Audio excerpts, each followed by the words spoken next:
ব্যবসা করে চাকরি করে 5 বেলার নামাজ পড়ে তুমি কেন পারো না? জমিনের মধ্যে কৃষি কাজ করে নামাজ ছাড়ে না তুমি কেন পারো না রে বাবা? আল্লাহর কোরআনটা কি আসলে মিথ্যা মনে করছো? যদি বলো হ্যাঁ, তো একটা ভুল আমারে বাইর কইরা দেখায়, এখন আমি দাড়ি কেটে ফেলবো। আল্লাহর কসম, এখন যদি আল্লাহর কোরআনে একটা ভুল দেখাইতে পারো, আমি এখন প্যান্ট শার্ট টাই লাগায় আর দাড়ি কাইটা রাস্তায় নাচ গানে নেমে যাব, কোরআন শরীফ গুলো জ্বালায় দিব, আল্লাহর বিরুদ্ধে কথা বলবো।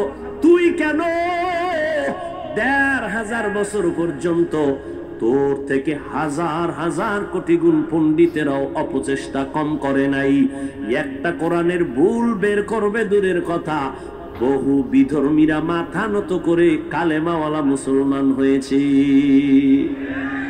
তুকু যাও সুন্নতে আহমদ কুজা বা মুহাম্মদ কাবুয়াদ নিসবতরা মান আহাব্বা সুন্নতি কওলে রাসূল মজদায়ে কানা মাই হাম কুন কবুল। ও যুবক, তোর কপাল যে কত সান কপাল, বুঝলি না রে যুবক? কি যে মাটির মধ্যে কত খনিজ সম্পদ যে আছে বাংলাদেশে, বাঙালি বুঝলি না?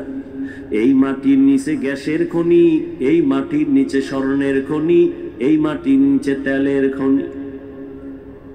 ধন্য তোমার জীবন যদি কাজে লাগাইতা, চুরি না করতা। ও যুবক, তোমার ভেতরে কিন্তু এমন মেডিসিন আমার আল্লাহ দিয়া পাঠাইছেন, তুমি একটা যুবকের দ্বারাই সম্ভব আমার বাংলাদেশ না গোটা দুনিয়াটা কন্ট্রোলে নিয়ে আসা। তবে সেই ক্ষেত্রে তোমার মেধা সঠিক পথে চালাইতে হবে, সুন্দর আদর্শ দিয়া। কিন্তু কি লাভ হবে নিজের হাতে ছুরি লইয়া নিজের জীবনটারে নষ্ট করে ফেলতেছো, চরিত্রটাকে নষ্ট করে ফেলতেছো। আল্লাহ না করুন, আল্লাহ না করুন, আল্লাহ না করুন। আমি আজকেও বলে আসছি মাগরিবের পরে এক জায়গায় 2500-এ, যদি আল্লাহ তোরে এই সময়ে দুনিয়ার থেকে নিয়ে যায়, দুনিয়ার থেকে যদি তুমি মরিয়া যাও, আল্লাহ না করুন, কথার কথা যদি আজ মরে যাও, যুবক একটু ভাবছো নিজে, তোর আব্বা আম্মা কানলেও কিন্তু ভেতরে ভেতরে খুশি হবে কেন? ছেলেটার চরিত্র এত খারাপ, ওর কারণে আমরা সমাজের মানুষের সামনে মুখ দেখাইতে পারি না। মইরা গেছে, একটা বালা গেছি গা। একটু চিন্তা কর, তোর কপালটা এত খারাপ কেন যে তুই মইরা গেলে তোর মা বাপ খুশি হবে, তুই মরে গেলে ইমাম সাহেব খুশি, কারণ তার সাথে আচরণ ভালো করো নাই। তুই যদি মরিয়া যাও, আলেমরা খুশি, কারণ তোর ফেসবুকের স্ট্যাটাস দেখে মানুষ কষ্ট পায়। তুই মইরা গেলে তোর বন্ধুটা পর্যন্ত খুশি, কারণ তুই বন্ধুর সাথে ব্যবহার ভালো করো না। একটু বালিশে মাথা লাগাইয়া চিন্তা করিস, কুত্তা শুয়ারে আল্লাহ পাক চিন্তা করার মতো মেধা দেন নাই, ভালো মন্দ যাচাইয়ের মেধা মানুষকে দিছেন। ও যুবক বাবা, তুমি একটু চিন্তা করো। রহমতের নবী 1500 বছর আগে বলেছেন, ও যুবক বাবারা, এমন এক টাইমে আমি মক্কায় আসছি যেই সময় মক্কার মানুষ চরিত্রহীন, খারাপ, আমার আপন বলতে কেউ নাই। মানুষ বিপদে পইরা বাবার কাছে যায়, আমার আব্বা মায়ের কাছে গিয়া কয়, মা একটু হাত উঁচু করে দোয়া করো, আমারে আল্লাহ এমন ভাবে জমিনে পাঠাইছে, আমার চারদিকে এই পরিমাণ দুশ্মন, আমি দোয়া চাওয়ার জন্য আব্বারেও পাইলাম না। 6 বছরে মা হারায় বড় অসহায়, কিন্তু আমার অন্তরে একটু খুশি। ওই বিপদের সময় আমার উপকার যারা করেছে অধিকাংশ যুবক, আর আমার বিরোধিতা করেছে যারা বুড়া। যুবকেরা আমার উপকার করেছিল। এই গৌরীপুর এলাকার মুসলমান যুবকরে ১৫০০ বছর পরে একটু দাঁড়াইয়া বলতে পারবেনি আমার মদিনার নবীর আদর্শের উপকার কি করলি? একটা মানুষ দাড়ি রাখছে, যদি খুশি হইয়া বলতে যুবক ভাই তুমি দাড়ি রাখছো নি? কয় হ্যাঁ, ধন্যবাদ তোমারে, দোয়া করিও আমিও যেন রাখতে পারি। তাহলে নবী খুশি হইতেন, আল্লাহ খুশি হইতেন। কিন্তু না, তোমার কপাল এত খারাপ, একটা যুবক ছেলে দাড়ি রাখার পর তুমি আবার তারে নিরুৎসাহিত করিয়া বলো এই তুই দাড়ি রাখছো? কাহা বয়স কত?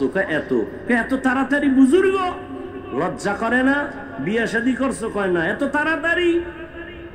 তোমার থেকে সান্ত্বনার বাণী পাইল না। অথচ নবী বলেন যুবক আমার উপকার করেছে, বুড়ারা আমার বিরোধিতা করেছে। নবীর বিরোধী দুশ্মন আবু জাহাল বুড়া, আবু লাহাব নবীর দুশ্মনী করে বুড়া, উতবা নবীর দুশ্মনী করে বুড়া, সায়েবা নবীর দুশ্মনী করে বুড়া। আর নবীর আপন হইয়া উপকার করার জন্য রহমতের নবীর হাতের সাথে হাত লাগাইছেন 11 বছরের সন্তান। কয় বছর? 11 বছরের সন্তান হাত লাগাইয়া নবীর সাথে শপথ নিলেন কালেমার পতাকা উড্ডীন করার জন্য। নবী কয় ও ভাই, তুমি এতদিন ছিলা আমার চাচাতো ভাই, এখন থেকে তুমি আমার সাহাবী। হযরত আলী 11 বছরের মধ্যে নবীর হাতে হাত লাগাইয়া দিলেন। 11 বছর মদিনার নবী বলেন এতদিন ছিল আলী আমার চাচতো ভাই, এখন কি হইছে? সাহাবী। কিছুদিন পরে কি হবেন? কি হবেন? জামাতা। নবী খুশি হইয়া যুবক আমার কাছে আসছে, নবীর প্রাণ ঠান্ডা হয়ে গেছে। আলী তো আলী, নবী এমন একটা চোখের পাওয়ার দিয়া দিছেন কলবের ভেতরে। আলী 900 মনের ওজন এমন একটা কামুজ দুর্গের কপাটা এক হাতে উঠায়।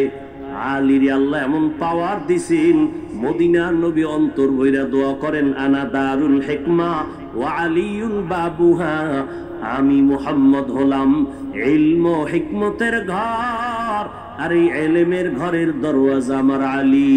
আল্লাহর নবীর দোয়ার কারণে আল্লাহ